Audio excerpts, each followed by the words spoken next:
Bismillahirrahmanirrahim. Assalamualaikum warahmatullahi wabarakatuh dan salam Malaysia Madani. Pohon pepaya tiada berduri, tumbuh bersama bunga melati. Izinkan saya perkenalkan diri, moga-moga menyentuh hati. Nama diberi Nurul Jannah binti Aznuddin dan berusia 14 tahun. Saya merupakan anak didik SMK Sultan Idris Shah II yang terletak di Gerik, Perak. Kod sekolah saya ialah AEE 7032.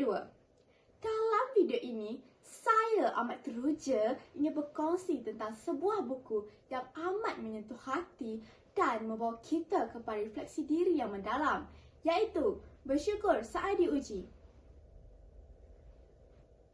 Siri motivasi dan nilai murni berjudul Bersyukur Saat Diuji ini mengajarkan kita bahawa setiap ujian bukanlah satu beban, tetapi satu anugerah daripada Allah untuk memperdekatkan diri kepadanya.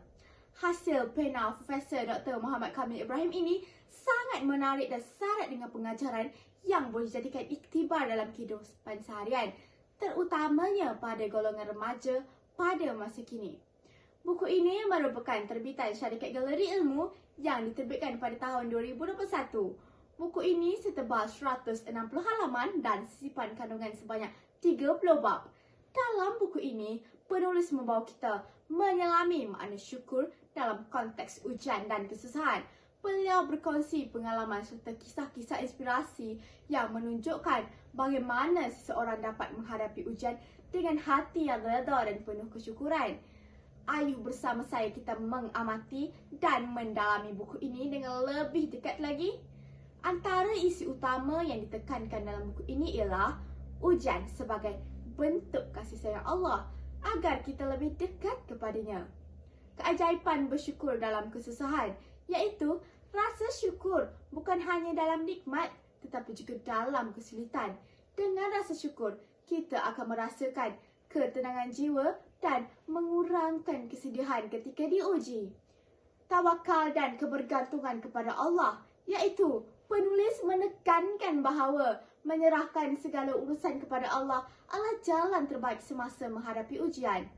Muhasabah diri sebagai proses pembelajaran, iaitu setiap ujian memberi kita peluang untuk memperbaiki diri dan memuhasabah diri. Dengan memahami hikmah di sebalik ujian, kita akan lebih bersedia menghadapi kehidupan. Pengajaran dan nilai hidup. Kita belajar bahawa syukur bukan sekadar kata-kata, tetapi juga sebuah keimanan yang perlu diterapkan dalam kehidupan seharian. Dengan rasa syukur, kita akan lebih menghargai nikmat yang diberikan oleh Allah dan tidak berputus asa. Sebagai penutup, Bersyukur Saat Diuji adalah sebuah buku yang penuh pengajaran dan inspirasi. Ia membantu kita memahami bahawa setiap ujian bukanlah satu beban, tetapi satu peluang untuk memperdekatkan diri dengan Allah dan meningkatkan keimanan.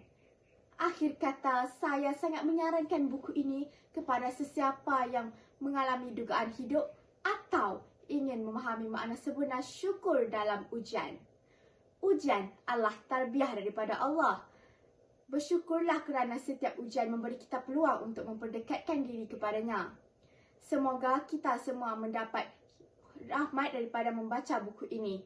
Sekian daripada saya. Terima kasih.